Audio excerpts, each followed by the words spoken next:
Honda Accord Review. The Honda Accord is probably not the first car that springs to mind if you're considering family saloons. Since its launch in 2008, the Accord has struggled to prove that it's worth the premium price Honda charges for a capable but ordinary package. Honda's answer has been to upgrade the entire range with improved engines in order to make it more attractive to the company car buyers who will make up the majority of prospective Accord owners. The Accord has been a Honda staple for more than 3 decades. Launched in 1976 and arriving in the UK a year later, it is now in its 8th generation and, although its star is fading somewhat in the UK, it remains as much a stalwart of the Honda lineup as the Civic. In that time it has been seen with 2, 3, 4 and 5 doors, not to mention a much-missed Type R. The outgoing car may have been 5 years old when it was replaced in 2008, but even by modern standards that's a short model cycle, and the car has aged so well that not even the market has shown any sign of losing patience with it. Indeed, 2007 was one of its best sales years ever.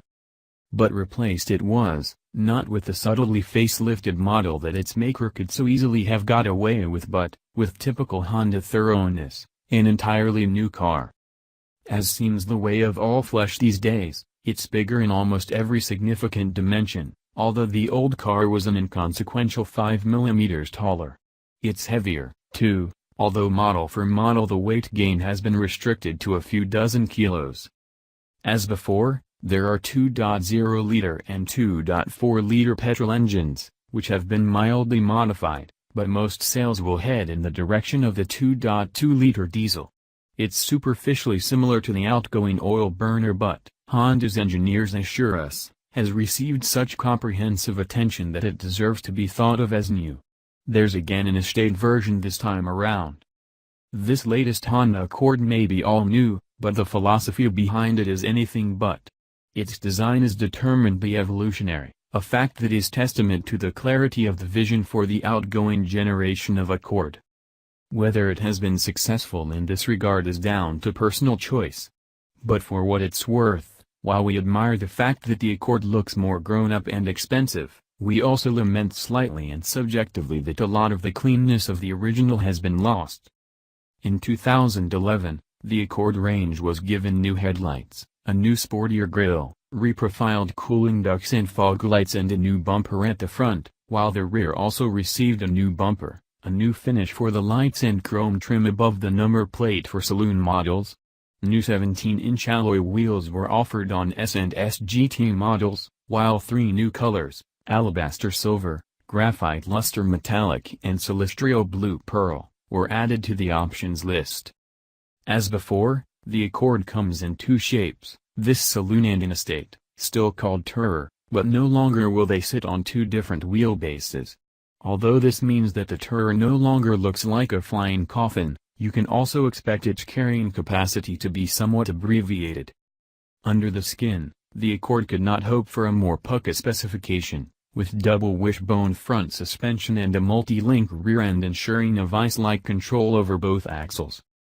It goes almost without saying that all the electronic primary safety systems you might expect on a car such as this are included. Just about good enough sums up the new Accord's performance when equipped with a staple 2.2-liter diesel engine. The engine produces 148 bhp, up 10 bhp from the old Accord, yet retains its commendably smooth running.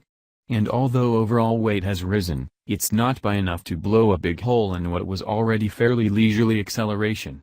Honda's own numbers suggest a 0 to 62 miles per hour time of 9.5 seconds, a time we matched to 60 miles per hour in testing.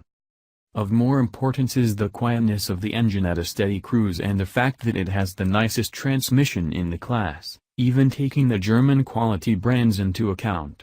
6 speeds are standard and the change quality is light yet deliciously precise.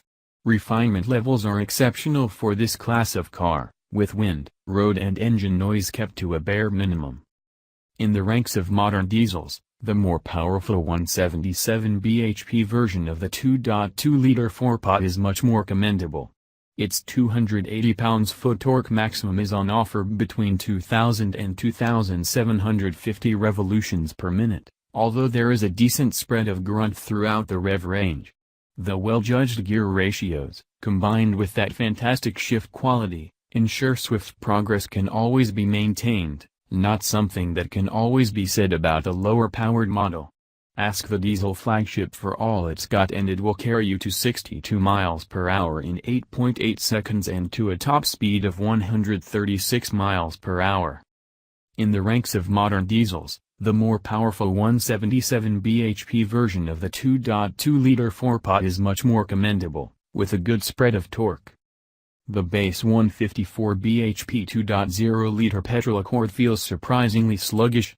The effortless mid-range urge of modern turbodiesels that we're used to means that a revvy petrol engine like this one feels overwhelmed when asked to lug a large family car. Performance has to be extracted from the Accord by revving it surprisingly hard, and even shallow motorway gradients are enough to defeat this car's tall sixth gear.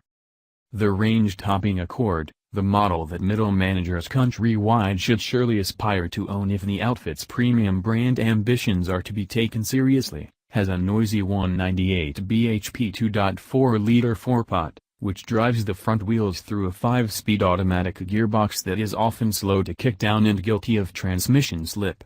The power of dreams? This is anything but.